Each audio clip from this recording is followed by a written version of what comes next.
Welcome back to another episode of Unranked Podcast. What we're going to jump into today, had quite a bit of stars on the Lions team, get paid, well-deserved paydays for Jared Goff, Amon St. Brown, Penei Sewell. So we'll dive into that a little bit and just, talk about what that looks like for the future going forward and how that impacts the future going forward. We'll also dive into our beloved Detroit Pistons, picking fifth again for the third year in a row. We'll just talk through, potential draft picks around there, around five, also potential trades, and yeah, just kind of talk through some different scenarios there as well. So to kick things off, I'll throw it over to you. We'll start off with Goff. Most recently, he signed his massive contract, 212 million, 170 million guaranteed. Just wanted to kind of see your thoughts on, yeah, that contract for Jared Goff. Yeah, well, my first initial thoughts are, good Lord, these contracts are getting astronomical. Like TV deals. that, yeah, like it. That just shows you how much money's floating in and around the NFL teams, NBA teams that matter as well. Like, our eyeballs are worth some real money to them guys. So it's kind of a little shocking when you think about it from that point. But on a side note, or the main point, I should say, just I guess I feel okay about the contract. It's one of those things where it's a new contract, new expectations. I think we all felt kind of slighted. We got rid of Stafford, brought him in, and we kind of thought he would be like a transition quarterback for us. We ramped up the team quickly. He's had a couple of good years, so we've kind of did a 180 on how we feel about him and how he feels about us probably, and his whole entire charisma, not charisma, but his whole entire mystique has been kind of refreshed with us. Mhm. And it's the same thing for us being with him. So it's one of those things where I think we've paid, this is paying him for as much of what he has done for what we expect he will do. And, when you look at, unless we were going to completely go all out on Hendon Hooker, is one of those things where if you're going to get any type of serviceable NFL quarterback, I mean, Baker Mayfield, crying aloud, is making like $38 million a year this upcoming season. Yeah. Obviously, Baker's okay, is what it is, middle of the road quarterback. So if people like Baker are raking in 38 million a year, in obviously Golf is much better than Baker. That's kind of what the going market is for these type of quarterbacks. So unless you're gonna always go on a rookie quarterback deal and try to play that game, which we didn't do, we do have Hendon Hooker, but so I would just say new contract, new expectations. But I think we got our guy, and from the owner seemed to be kind of getting out of the way or doing the right things now. GM knows what he's doing. Coach is headed in the right direction. We got leadership at quarterback. We got our guys. We got our guys locked in Sewell. So across the board, I think we're just making the right decisions and chugging forward like what a real franchise would do. You know. Yeah, absolutely. Yeah. You hit it right on the head. I think just with, new contract, new expectations. I mean, he definitely, it shocked me, surprised me the last couple of years for sure. I mean, we were sitting here, you know, mid to late 2021, figuring out where we could package him up, send him XYZ plays for a couple picks and draft a quarterback. And we were legit discussing drafting quarterbacks like early 2021. But yeah, no, before he hopped on here, I told you, he balled out. Like he had every reason to fold in that Rams game, that first playoff game we've had 30 some years. He did the exact opposite, had the whole crowd, chant his name. His name's been getting chanted in grocery stores, cathedrals, schools. Draft. Yeah. Yeah, like he's good in my book. And I think money's well deserved. But now, as we get, making these deep runs, expectations, like you said, expectations have risen to where, the NFC championship down by three, minute and a half left. Now it's time to go earn that money. So it's gonna be an expectation, even earlier on in the season, down to a division rival. You know what I'm saying? We gonna be expecting him to show up and show out, and he has done so far. So I'm confident that he'll continue to do so going forward too. Yeah. Yeah. I think. I mean, you just look at those numbers and they're so out of this world that Yeah. we sit around thinking $73 million that he got today. That's not the whole contract. That's what he got for putting the pen to the Right. paper. Yeah, That's just what, yeah. and then the wire dropped in. So it's, um, just as a fan of it, a fan of the team, fan of uh the NFL for that matter. It's just crazy that the numbers are getting as high. But I think we locked him up. I forget. I think the first one probably be Panay Sewell, Yeah. arguably the lifeblood of the team. Yeah. Everybody knows what he's about. Everybody knows he's going to come to play. I think he's been on the team for like 3 years, and somehow he's still like 22. He's been, he's Crazy. and he's like, I don't know what they did with his birth certificate or something. They've been cooking the books. The dude is a man child. He's still very young. Got him locked Turn up. 2000. Yeah, yeah. So he's 24. It's crazy, and um, got him on the. I think you told me right before we hopped on, locked up until he's 20 or In until 2020. 2030. Yeah, so you put another till he's 30, he'll just be getting in his prime right around then. He'll just get the point where he's physically at his peak and where he's at the point where he knows all the techniques and he's been around the block for a while. So love that contract. Get him, and same thing, not exactly receiver, but quarterback, O line, and then coming up down the road, probably around this time next year, Hutch. Those are the three positions that cost the most money and that people are often you know, backing up the U-Haul truck full of cash to go get somebody in free agency to go make a splash and try to pull Joey Bosa, whoever, off the team, try to drop think of Albert Hainsworth back when we were younger, like 100 million, man him at his doorstep that night. So I think those are the type of times also where you're beginning to reach a little bit. You don't know those guys. These are not golf necessarily, but the other two are homegrown talent. Mm-hmm. We you drafted them or they've been here, and we know what they're about. And so I think those are the type of things where it's just, I like that we got it done. We didn't make it messy. We could have, and we kind of joked about it. Maybe, I'm hopefully not, but maybe we'll say it's the right thing in a couple of years. But we kind of joked about it. But that probably would have been the messy thing to do to go let Hendon Hooker have a 250-yard, 3 touchdown game in the preseason. And we're like, well, Yeah. what you gonna Franchise do, player. golf? Yeah, and then golf come out here and throw a couple of picks week one, and that's a Ooh. whole new ball. Everything's changed after that. So I do think he's going to get it locked up. And the contract just looks wild when you look at the breakdown year to year. It's 73 million, but then it's 2 million on the books, and then Mm-hmm. 18 million, and then I don't know. It's wild. Some of the mastery that they're kind of cook up. But uh, Brad Holmes knows what he's doing, and I think it'll pay off. So I'm pretty satisfied, and in the contracts that we dropped. I mean, I just added it up. I forget exactly what it was, but like $150 million already spent on just signing day money. So Yeah. that proves that ownership is ready to go all out. It proves GM, all the coaches came back. So I think we're it's time they're going for it. Yeah. No, we're poised for a run. I think even like with Sewell, if I'm not mistaken, going into this be his third year, right? I Going think into so. his fourth, going into his third. I mean, them just taking care of that because usually, I mean, you can wait a contract fourth year. Some guys getting the fifth year decline picked up. And Yep. by that time, you kind of know what the deal is. So just doing that like as early as they did, and same with St. Brown. I mean, like they just and they both earned it. All pros. I think Penei Sewell graded out as the best tackle in the league according to PFF and a lot of these other pages, whatever you want to call them. So I just like like you said, homegrown. They saw what they needed to see, and they just Yeah. acted on it. And I agree. And something like that strategic. Let's single out Panay Sewell for that matter. Yeah. Very young still. I mean, there's dudes I know for a fact there was guys drafted this past week that were or last past draft that was 23, 24 years old. And he's already been Mm-hmm. in the league all pro.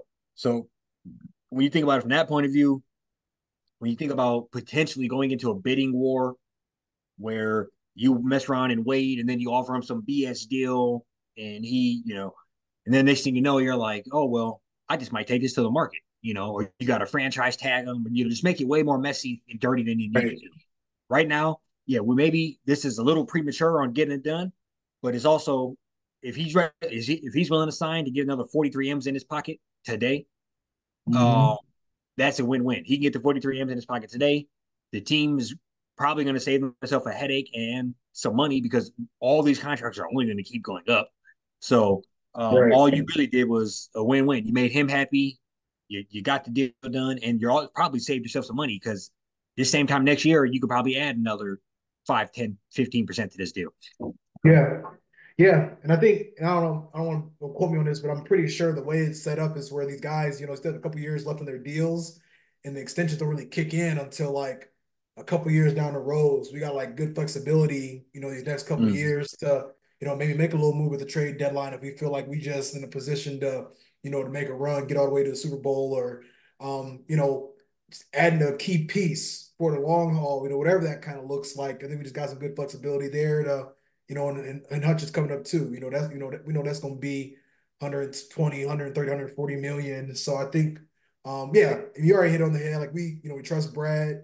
Got stuff done early, and I think too, like I just keep hearing on like a lot of these different football shows how the Eagles like they always kind of praise them for paying their guys early and just like getting it over with and making sure they're not overpaying by watching everybody else pay guys and then deciding to pay guys. Like it just feels good to be kind of like compared to a well-oiled machine organization in the Eagles that have we can count how many losing seasons they've had on one hand in the last like Yeah, I 15 mean you can pencil them in for playoffs, wild card. seven wins at the bottom. Yeah, Yeah, the bare you can. minimum. Yeah, So we yeah, got I a agree. front office that just understands like what needs to be done, and yeah, it's kudos to them. So it's exciting to not be worrying about this type of stuff all the way through the summer. Right, facts. Yeah, man, I'm just excited to watch it play out, man. It's we're one of them exciting teams, exciting franchises that Hmm. it seemed to be all kind of cooking in the right direction, heading in the right direction, I should say, and it's just good to see. Like I kind of sitting up thinking about this the other day. I'm like, man, like Ben Johnson came back and he really could be coaching a team right now. Like he could have been on the Redskins. We could have heard how Jaden Daniels and Ben Johnson are going to be the next best duo or whatever, whatever. World. He came back, and I just look at that, and then the just everybody doubling down, owners paying Sweet. the money, coaches came back, players are inking deals early, Hmm. right? And it feels like everybody's truly bought in.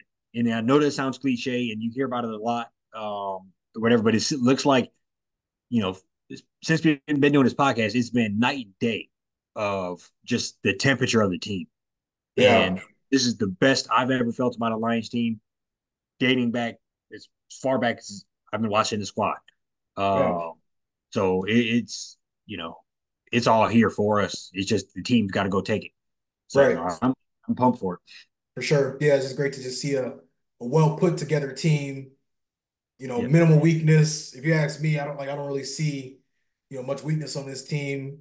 Obviously, it's early on in the, early on, not quite the season yet, but yeah, just comfortable heading into Mm. a season. Just knowing what you're gonna be getting into and knowing what you're gonna be seeing. So yeah, exciting stuff there. And then now we turn the page to discuss our Detroit Pistons, who um, it's been a struggle the last few years. Um, I think we pretty much the whole fan base has seen enough of ownership, general manager. We're taking forever and a day to hire president of basketball operations. Drafts about 35, 34 days away at this point. Um, got the fifth pick for the third year in a row. Um, so yeah, I just want to see your thoughts on the state of the Pistons organization and what the potential plans could be when it comes to the draft and such here in the next month and a Yeah, half. I agree. So I mean, if you're gonna call the Lions a well-oiled machine, the Pistons are a old, closed, burnt down factory. It's like night and day of how things Yeah, have gone, and that's night and day of how it has been our entire life. The yeah, Pistons were the ones rolling and had things good, very stable. Pencil them in for the playoffs, second round minimum, conference championship for 7, 8 years in a row. So it's just the fact that we're here. um, it's just bad. So all of last season, not all of last season, all last off season, we could not fire or find a coach.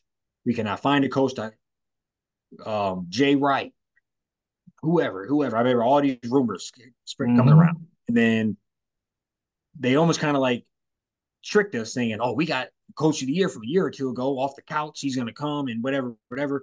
And I just look at it very similar to this. I've heard him interview Tayshaun Prince, I think, for this. You said I'm blanking on his name, but we interviewed somebody for the Bucks. They said we Declined couldn't even it. talk to him. So Yeah. it's I don't know, man. It's bad, and I want to have hope, but I don't know, man. It's I think about it just to go back to last year again.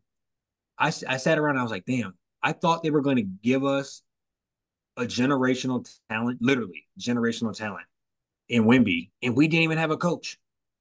The NBA is Yeah. not going to send that kid to some mystery coach, mystery team. Like what are they going to do? Send him down to Popovich, who's done it before. He's You one said of the really seem greats like a to ever Mav or a do it. Spur. Yeah, right. We've we've seen him do it. He's done it before. He's David Robinson, Tim Duncan, whoever. He's been around the block.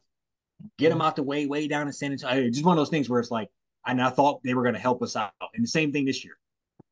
Circle back, worst team in the league by far. I think we broke the record for most consecutive losses. If not, we were damn. Um, like I don't know Shattered what. it. Yeah, I don't know what else we can do as a team to prove that we need some help, and we probably need, a we don't probably we need a new owner. We need somebody Oh, who cares more. Um, I thought this was interesting. This is a side note. I know he probably doesn't control Google, but when you Google his name, it doesn't even say Pistons owner. It says something something capital. like so, I don't know. It's just very odd.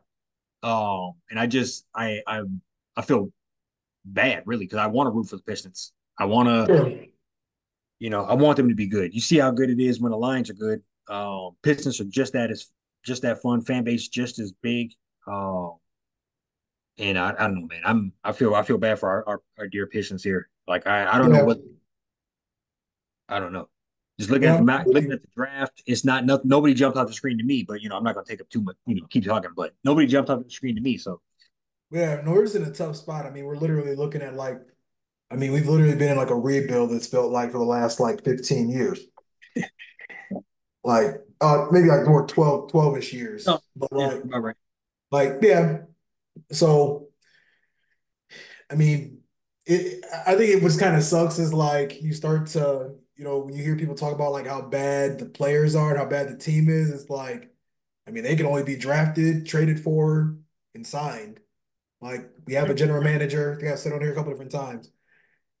He early on it looked great when he was getting money off, taking money on and, kind of cleaning up the books and getting all this cap space for us and everything, but he never used the cap space.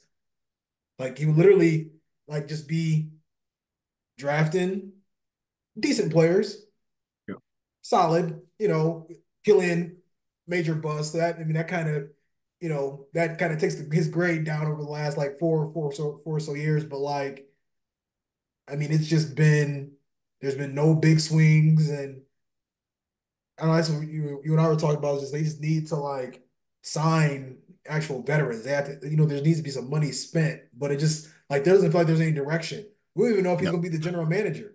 Like, and we're doing all of this with like around like a month and some change before the draft. right. So it's a tough pill to swallow. You feel bad for Cade because he's you feel bad for him and you kind of hope and pray that he's gonna resign. I'm assuming he will because nobody gonna say no to that max deal. Like you got to give him that max deal. I feel like he's deserved it personally. I feel like you feel the same, but like it just yeah, it sucks when there's like no direction and Right. like now we're in a spot where like general like owner is going to be overpaying people to just like fix a mess when he's like the one contributing to the mess himself. Yeah, I think the best point I think just made was no direction. Like Yeah. yeah, okay, so we got Cade, we got like a couple of nice pieces, but we don't have like I'll be honest, I don't think Monty Williams is the answer at coach.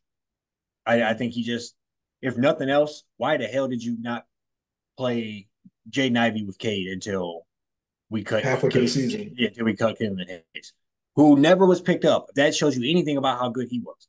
A Mhm. 21-year-old, 2 or 3 year removed from being the fifth pick, literally is not gonna get signed. Yeah. Go back to Europe. That shows you how bad. Like no, nobody's. Kevin Knox got another third and a fourth choice chance. Like just shows you how bad it is. Like Gonna Google, where's Killian Hayes? I no, so I seen the tweet that said had a picture of him. He had a fade. Somebody's like, look at Oh. this unemployed ass. Where is Killian Hayes right now?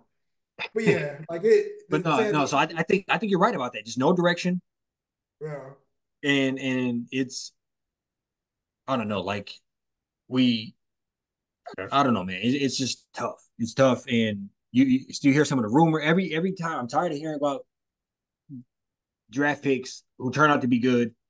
Go back way to Carmelo, but more recent. Oh my God, who's my man for the Pacers? Halliburton. Halliburton saying, "Well, I thought it was good." Donovan Mitchell, hey, it was good. Hey, when I left that gym, I thought I was going to get drafted by him. And you never hear that about anybody else other than us. And Well, yeah, and I don't know. We're just in that tough spot. And I watched a YouTube video um that said, it could be mistaken. It was either the fifth pick or the seventh pick. It's statistically the worst pick to have because it like over the years, the least amount of all stars ever was like the fifth pick. Least amount of all pros ever was. So he literally was like, and obviously he's good, but like the best fifth pick of all time was like D Wade. Other than that, it's like nobody. Like, so yeah, man, it's just like it's just such a bad thing.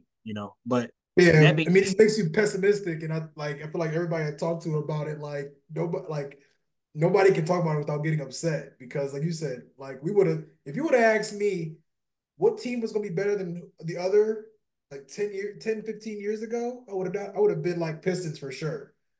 yeah, But like the tide is turned. I mean, granted, the Lions only been doing it consistently for a couple years here, but like, I mean, I never thought the Lions or the Pistons would get to this point to where there's just no identity, there's no direction. We haven't hit on a draft pick probably since Cade. Like since then, I mean, there hasn't really been anybody in like the last like 10 or so years, and it's been guys that aren't even in the league anymore that we're getting picked like top 10, top eight. yeah, So there's nothing really to hang your hat on. And I think for me it's like a domino effect because you have this team that's just, a whole bunch of 24, 23, 22 year olds.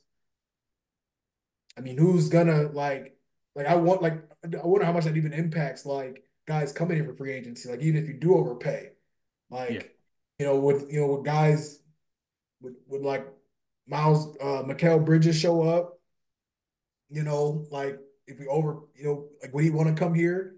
I know like I've yeah. heard we might be connected to Miles Bridges. I think that'd be, somebody be like a no-brainer. Um, I but agree with like, you on that. And then I wonder, not to cut you off, but I wonder like I would love Miles Bridges. Like yeah, been hearing watching him hearing about him play since he was like 15, 16. Um, but it makes me wonder, not him in particular, but it makes me wonder like if you're willing to sign here, are you just willing to take the bet? We don't even have a general manager, like or a president of basketball yeah. operations. We can't like we can't, so it makes me wonder like, obviously I want good players to sign here, but it's also like if they sign here, are they more or less saying, hey, I'm coming here for the bag? Like I know we ain't gonna win. Let me get this 30 M's a year. Um, I don't know, but I don't know if anybody jumps off to you at the screen as far as just being pessimistic. Yeah. Uh, the I cannot think of his last name, but the Matez, Oh, Zealous, I think. yeah, that's the only guy I know of. And even that, I looked at his stats and it said like 17-9 in the G League, and I was like, oh hell yeah. And then I looked and that was the per 36. And I was like, oh, okay. And he only played That's in the only six thing. games, averaged like 11 and 5. It's I don't know, man. Like it's so hard to like we're truly drafting prospects is For at this sure. point. Yeah. That they're in. And I know you said you wouldn't like it, but that's what I'm like. I wouldn't be mad at Dalton Connect. I feel like we just need somebody that like some guys that know how to play. Like, you know what I'm saying? Like, I don't think this team does not need another. Like, I ain't saying I'm just completely sold on No, Dalton I'm Connect, but I think we just need like we need to either like trade the pick or like no, I get think somebody you got a real point because somebody like that at least I know, who know how to play basketball. yeah, has the work ethic, 4 or Yeah, 5 year player, 20 a game in college. He knows how to put the ball in the basket. I yeah. agree with you. But then my problem with that would be we pass on the matches guy, and then he's fucking, He's a monster. Yeah, and then yeah. That's got all some he's dude that's a getting. solid 7 and 5 guy. We're like, all right, well, Yeah, damn, so because we're not such a weird thing where it's like we don't have direction. We don't know if we should right. swing for the fence or go with the safe pick. We don't know if Yeah. because Cause I'm looking at Dalton Connect. I'm like, he get 21 and 8 and come give us 15 and 5. Like, you know, or like I think you can be 100%. a solid rotational player, 6 man, whatever that looked like. But then I think for me, it's just like, man, we gotta feel like we gotta get off of I like Duran. I gotta get off him. Ivy, great story. Detroit, all the connections. Probably need to get up off Time of to him. go. I Yeah, think is, we gotta like sacrifice a couple of these, budding jump started. role Yeah, players, stars, whatever. I'm not going, we don't know what we're gonna really see out of any of them. We haven't seen enough even of them to be worth keeping them, in my opinion. Because like they just all contributed to bad basketball because there's no standard. Like they just playing because they got to. And like yeah. I just feel like we gotta build it And out I a little. do kind of think we need a complete overhaul of Yeah. just like we just need new juice in here because this shit Mhm. ain't working. And at the bare minimum, we can roll out 14 wins with anybody. We should be able to. Yeah. Oh, Anybody in the greater NBA world, I feel like you could put together 15 guys and get 14 wins. And yeah. we're supposed to be doing it with a real team. For Like sure. the Like big this three, the team big is three G League, the big three league could the best of the best from there could put together 14 wins in a season. we, and we can't do it with top 5 pick after top 5 pick. Like it's wild. yeah, it's crazy. Yeah. Like I said, but it's been the general manager. Like a lot of these pick like Bogdanovich, 34-year-old 3-point specialist, gave him 80 million. Why? Didn't trade him when he was like actually cooking. Traded Yep. him a season and a half later, or like a year later. He's coming off an injury. Didn't even only played like 15, 20 games. Only got like a second round pick back for him. He hurt. I mean, he's hurt, but we're watching. He's on the Knicks right now. They're about a game away from going to the conference finals. So it's like to me, we had no ass. We didn't even have like assets. Like we're not even. Maybe one thing if we was like OKC, we had like 7 first rounders. We had like all the Clippers first round picks to like 2040. Yeah. We just have like one and two, I don't and think we and I was watching some YouTube video and I meant to fact check this. I don't think we own our pick next year. wow, yeah, I'm pretty certain about that. yeah. I'm not entirely sure, but I would be. I mean, you start looking at some of these trades and stuff. I mean, was that someone with Portland or New York? Yeah, Like a I big think it was New swap. York. Yeah, yeah. I wouldn't be surprised. Yeah. But I think from here, I'm with like I feel like Bazelis. Um, I can't really in time I'll take a look at more of them as we go along. But they got like Jalen Williams' brother. It's kind of like heard some stuff about him. I mean, this you just don't really know. I mean, all you've heard about is how it's not that strong of a draft. So hopefully we can, get a president, fire some people, get some people in there that can able to kind of do some solid work on the fly to just make a solid decision. Yeah. Get like I another rotational guy. and just But to fact check it here.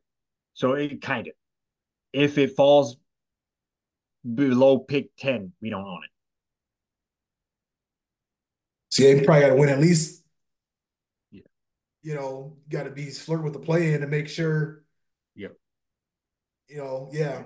So Or that's you or you probably that pick's probably gone. or you could be like the Wizard or the Hawks who played in the play in and got the first pick. Yeah, yeah, that is nuts. Yeah, And I know I'm not the only person to say this, but and I'm getting off on a tangent. But get they're gonna get Trey to the Spurs, oh and yeah, they're hooking them. They hooked up the Hawks with his first pick to use probably as some trade bait in there, and he'll probably get the Spurs fourth pick and whatever. the Hawks can Which have they can have 3 picks in the top 8 if they really want to, yeah, is and wild, bro. send Trey Young to the. I'm sure they can send Trey Young to the Spurs for the fourth pick, the eighth pick, maybe one next year, and a player or two, and it'll be like they'll Hawks gonna look brand new after the Yeah, draft. yeah, So, and I'll say too, like on a positive note, before we start to wrap stuff up here, I do feel like I look at a lot of these teams. Some teams, a lot of teams getting blown up. Clippers probably getting blown up. Pelicans probably getting blown up. Suns probably getting blown up. Um, you look at some of the other teams still playing. Anthony Towns might be, getting traded. yep, Um, there's going to be a lot of player movement this year. Like you got, guys like LeBron, there's going to be free agents, and just there's going to be a lot going on. Paul George is a free agent. Like guys that ain't been free agents in years is about to be free agents. So I hope that just can maybe help us put together a package to get a couple key rotational players or get like a star and maybe kind of build around it. So I think Book is up for play. I think I could see that. And I don't know how the money would work, but I would believe that a Jaden Ivey, a Duran, Stewart, of Stewart, course, yeah, some random fucking pick in a couple of years. Um, that's a nice little squad for them. Actually, it's a good squad. KD, Bill, Ivy, Duran. I mean, that's a little team in there. And then for yeah. us, I'm cool with the Book and Cade show. I mean, that's got to We get get some some. shooters, some defense. Yeah, That'll sell. I go across state for that now. like yeah. I'll go see him. Yeah, 100%. So yeah, I think we can play for something like that. You don't let us throw on a Miles Bridges on that squad or something like that. Then we yeah, starting to trend in the right direction. So I mean, that's one thing about basketball. It can turn around so damn fast. right. Like Um, so I'm curious. Like Mikal Bridges, I've heard, rumors that, even last year, him, like Cam Johnson, where like them guys might have just wanted to come play for Detroit to play with Monty Williams. Like, can we snag one of them? They both Brooklyn are probably gonna be doing a fire sale because they don't have no draft picks from uh trading KD and Harden and Kyrie and Ben Simmons and all that. So if we can get a formidable draft pick, 1 to 2, like a star and like if we could get like a book, and this is I'm just spitballing, maybe like a book and like an Ingram or what I'm saying, like a Cam Johnson and like a Miles, what I'm saying, like a book and like a Miles Bridges and Cade, like I think we could really have something kind of cooking there to where, man, I just at this point, give me 25 games, 25 wins. That's really all I'm asking for. Like I'm not like, yeah, 25, 27 wins, something to look forward to in the coming years. Hopefully, like to attract more free yeah. agency, something. No, I agree, and that shows you how bad it is. Because last year we said we need to play it. now we Yeah, saying now we saying here's 25. expectations. Lord, and they've been Just getting don't low. be the worst team in the league. Just don't be. Right. Like, just please don't be the worst team in the league. So they're not flipping a damn coin to give us the fifth pick. Like that's literally all they're doing. Yeah. Like So destroy franchise or keep them going. Destroy, destroy. right. Yeah, just keep it rolling. Right. But yeah, You got anything I else on the think table? Oh, sorry, that's Harvey. all I got. We'll continue to just put our face in the fan and just grin and bear it. Talk through the Pistons as the draft gets closer. Um, yeah, just be Yeah, looking forward to football season around the corner. yeah, yeah. We'll be back at you next week. Peace. All right, peace.